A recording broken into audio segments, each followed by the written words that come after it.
और रुद्राक्ष को 5 स्थान पर पहनकर नहीं जाते, पर रुद्राक्ष के लिए वर्णन किया गया कि रुद्राक्ष कब कब उतार कर उसको वापिस अभिमंत्रित करना चाहिए।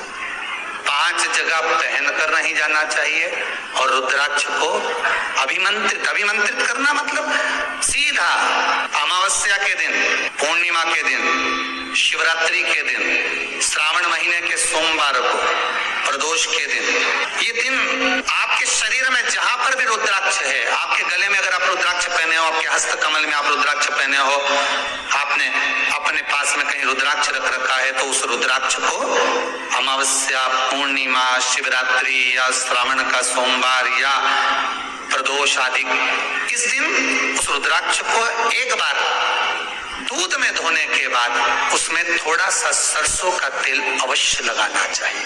क्या होगा उससे? उससे होगा क्या? शिव महापुराण की कथा कहती है, महाराज रुद्राक्ष को दूध में धोने के बाद, स्नान कराने के बाद जल से स्नान कराया, थोड़ा सा सरसों का तेल लगा दिया। महाराज क्या मिलता है उससे? तो कहा उस रुद्राक्ष में बल प्राप्त होता है। कौन सा बल?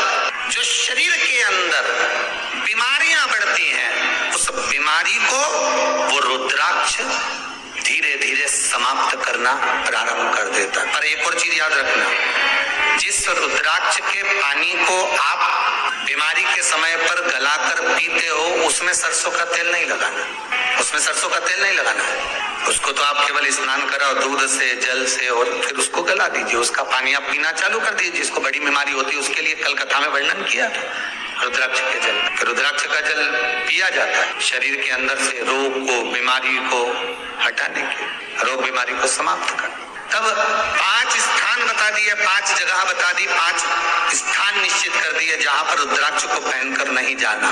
पहला, किसी की मृत्यु वाली जगह पर। दूसरा, जहां पर बच्चे का जन्म हुआ, मृत्यु आदि जगह पर सूतक लगती है, जहां बच्चे का जन्म लेता है वहां सावड़ लगती है। मतलब जीव जाने के बाद दुख का सूतक होता है, और बच्चा जब जन्म लेता है तो सुख की सावड़ रहती है। सुख की 2 स्थान। तृतीय स्थान, तीसरा स्थान दिया जहां पर वैश्यावृत्ति होती हो या महाराज मदिरा का पान होता हो, उस स्थान पर रुद्राक्ष को नहीं ले जाया जाता। चौथा स्थान रुद्राक्ष के लिए कहा गया, जिस स्थान पर आपको ज्ञात नहीं है और आपको लगता है कि ये स्थान अज्ञात है, यहाँ पर कई जगह पर कुछ जीवों की हत्या हुई है या किसी जीव को नष्ट किया गया है, उस स्थान पर रुद्राक्ष को नहीं ले जाना चाहिए। 5वां, महाराज आपके रुद्राक्ष का जहां अपमान हो रहा है, अपमान से समझ में आ रही है ना आपको बात? एक आय को ढोंग प्रपंच में पढ़ा है, कौन ने कहा इतने रुद्राक्ष धारण कर ले? कौन ने कहा है? क्यों ढोंग प्रपंच में पढ़ा है? अगर हम रुद्राक्ष गले में पहन लेते हैं और नारी का रजस्वला धर्म आ जाता है, रजो धर्म का समय आ जाता है, वो रुद्राक्ष हम गले में धारण कर कर रखते हैं, तो वो रुद्राक्ष क्या वो बेकार हो जाता है? पहले एक बात बहुत अच्छे से समझ में, आप सन्यासी हो, जम के बोलो जरा, आप तपस्वी हो, आप साधक हो, आप उपासक हो, या आप बैरागी हो, आप एक गृहस्थी हो, घर में रहने वाली माँ गोदी में रखा हुआ बालक अगर गंदगी भी कर दे, पूरे कपड़े को भी बिगाड़ दे, तो माँ बच्चे का कपड़ा बदल देती है, और बदल कर माँ को ये जरूरी नहीं है कि उसको साड़ी बदलना, उसको कपड़े बदलना या उसको फिर नहाना। बच्चा जब गोदी में होता है तो माँ की गोद में कितनी बार भी गंदगी कर दे, फिर माँ अपने कपड़े बार बार नहीं बदलती, उसी कपड़े से काम करती रहती है, उसी कपड़े से सेवा करती रहती है, उसी कपड़े से भगवान का पूजन भी करेगी तो भगवान स्वीकार करेगा। क्योंकि मातृत्व के लिए, माँ के लिए, नारी के लिए छोड़ दिया गया है कि तुम पर हाँ, आप अगर पूजन करने बैठ रही हो तो आपको ये 7 दिन पूजन नहीं करना। पर रुद्राक्ष अगर आप पहन रहे हो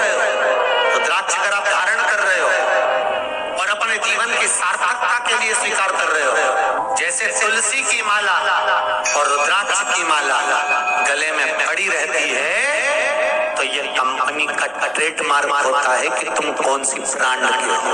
ये कंपनी का ट्रेडमार्क है। तुलसी की माला पहनकर प्राण छूट गए तो वैकुंठ चले गए, और रुद्राक्ष की माला पहनकर प्राण छूट गए तो कैलाश धाम चले गए। ये कंपनी का ट्रेडमार्क। छोटे रुद्राक्ष की माला, छोटा जो रुद्राक्ष होता है उसकी माला, कैंसर का जो मरीज होता है, अगर वो फर्स्ट स्टेज का कैंसर भी है, छोटे रुद्राक्ष अगर अच्छे हैं, 3 मुखी से लेकर 5 मुखी, 7 मुखी, 9 मुखी, 11 मुखी छोटा रुद्राक्ष मिल जाए, उसकी माला अगर पानी में डाल दी जाए और उस पानी को वो मन का ही डाल दो, उसी का पानी थोड़ा थोड़ा कैंसर के मरीज को सुबह दोपहर शाम श्री शिवाय नमस्तुभ्यम का जाप कर कर, पंचाक्षर ओम नमः शिवाय का जाप कर कर, शंकर शिव का नाम लेकर, महाकाल बाबा का नाम लेकर, विश्वेश्वर विश्वनाथ का नाम लेकर, केदारेश्वर का नाम लेकर, 12 ज्योतिर्लिंग का स्मरण कर कर अगर वो आचमन करना प्रारंभ कर दे तो कैंसर रोग में भी आराम मिलना प्रारंभ। केवल आचमन ही नहीं करना है, अगर स्त्री है तो अपने उल्टे हाथ पर भी उस मनके की माला को लपेट सकती है। पुरुष है अपने राइट हैंड में उस माला को, अगर कैंसर से पीड़ित व्यक्ति है, रोग से बहुत पीड़ित व्यक्ति, उसको बल मिलता है, उसको पावर मिलता है, उसको एक एनर्जी, उसको एक तेज मिलता है रोग से लड़ने का।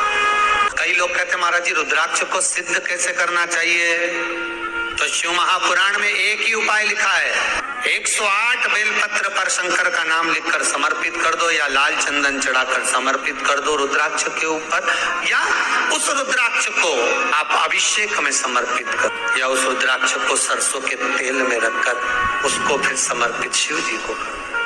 रुद्राक्ष को निकाला, शंकर जी के ऊपर रखा, शिव जी के चरणों में रखा, अभिषेक किया, उसको धारण किया। सिद्ध कैसे करना है, तो शिव महापुराण की कथा में एक संवाद बड़ा सुंदर लिखा कि रुद्राक्ष अपने आप में सिद्ध है। मुंबई में एक मेडिकल रिसर्च सेंटर में इस रुद्राक्ष के पानी का रिसर्च किया जा रहा है। आप लोग निकालना कभी, आप लोग तो उसमें निकलेगा आपको, उसका सेंटर का नाम दिया जाएगा कि किस रिसर्च सेंटर में निकाला जाएगा।